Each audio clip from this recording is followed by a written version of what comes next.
Again here from Agile TV at Agile Alliance 2011 in Utah, Salt Lake City. Beautiful day, beautiful place, and so much information, And today I have with me Andre Dont, who is hi Andre, who is a coach, and one of his specialities is about people skills and the soft skills that are required for Agile to be successful in any organization. So Andre, just tell us a little bit about your background, please. Okay, so I got into software development as a developer. I was very interested in being hands-on and building things and seeing the results, seeing the frustration that comes out and the exhilaration that comes out when I finally get code to work. I was very interested in learning how to do that better. I got into XP in 1999. Okay. Eventually building a team, from scratch, being able to recruit who I was going to be pairing with and that kind of thing. And we got to daily deployments, we got to almost, continuous flow. Okay, daily deployments. Before people were really talking about that, but this was in a desktop environment, so we didn't go as far as people that talk about continuous deployment. We didn't get quite that far, but okay. I think for a desktop environment, it was a really good spot to be in. Okay. And so essentially for me, in that time period, what happened is I changed from wanting to build things that were totally in my head to wanting to build something that was bigger than would fit in my head. Right, okay. And I found out that in order to do that, it was, I had to work with people better. Okay. And, I knew from the Agile community that soft skills are really important, but I realized that they were now the key for me to really build something bigger. So I stopped really being hands-on and started focusing on coaching skills, soft skills, communication, trust, that kind of thing. Okay. And reading what I could, going to different conferences, asking people what they're reading, asking about different issues that they're kind of going through. Practicing my coaching online, there's a lot of user communities where people are asking for advice, and I would try to answer and see if they respond to it, and that kind of thing. And just coaching as well in person and in different companies, different environments. Okay. And slowly but surely, finding that there's plenty of frustration and exhilaration that comes out of that for me as well, to help a team to really make a breakthrough, make a new realization of how to work together better, that kind of thing. So you talked there about soft skills, so if you can just elaborate a little bit more. And then my question around that to you would be, so are you saying that it takes more than just a textbook which outlines the processes and methodologies involved with Agile in order to be able to deliver Agile successfully? Oh yeah, I think that I think textbooks are really important, and I think that they give us a common language. But until I actually sat down and pair programmed with another company in Philly, I was one of the founders of Agile Philly. But until I met people through there and saw how extremely they applied some of the principles of pair programming, test-driven design, I didn't get it.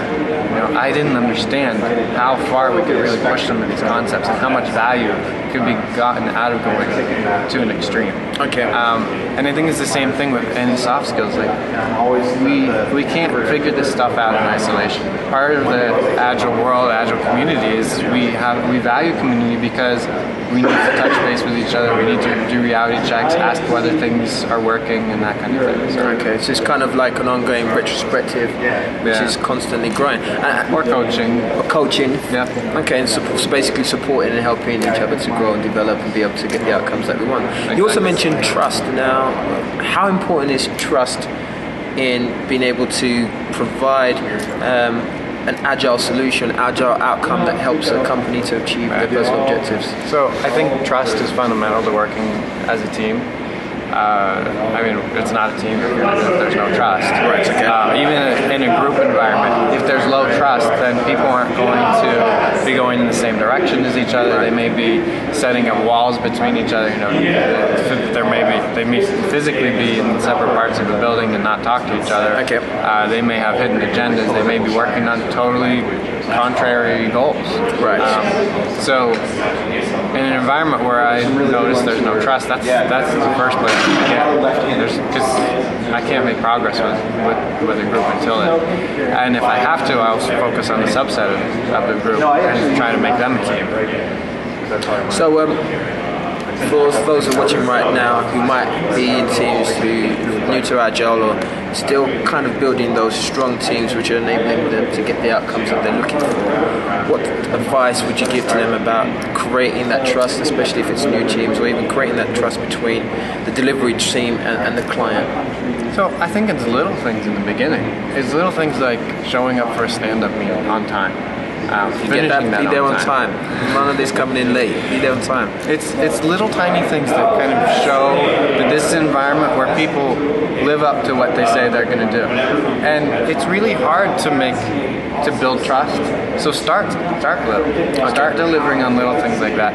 Start finding little daily commitments. I'm going to do this today, and make sure you deliver on that. Find ways to alert people in advance if there's a problem with coming up with delivering on something that we promised we would deliver on. Yep. And bit by bit, people will hold each other accountable. They'll depend on each other, and it becomes contagious. It becomes a positive feedback loop. I think there's some very powerful key points there. If you look at the Marines are very agile and they are really, based on trust and accountability. So it's great to hear you talking about that. It's about being accountable.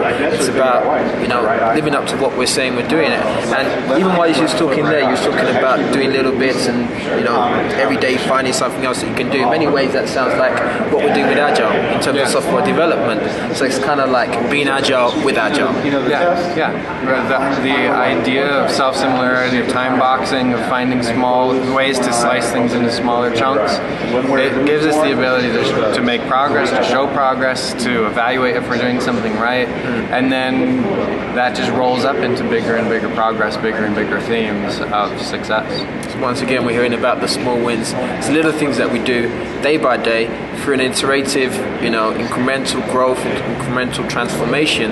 They're going to end up creating the teams that are going to be able to deliver the quality, the return on investment, and the software that we want to do. And ultimately, these are also skills that we can carry over into our life, because when we talk about soft skills, we're talking about communication, we're talking about trust, we're talking about building rapport, interacting with people. And as we all know, outside of our workplace, we've got to interact with people, whether it's family, friends, whatever. So these are the key skills that are going to help us. So just in closing, if there was one last tip that you'd give to somebody out there who wants to build a team that's going to be able to grow together and go out there to achieve the objectives that they're looking for, what would that tip be? I would actually recommend they find the local user group, whether it's the local Scrum community, an Agile group. Get out, get talking to people, share your stories of what you're working on. And if you can afford it, get a coach, but it's free to go to the community events most of the time, or very low cost. Start there. Andre, really appreciate that. Thank you so much. Thank you. Agile 2011. See you on the next one.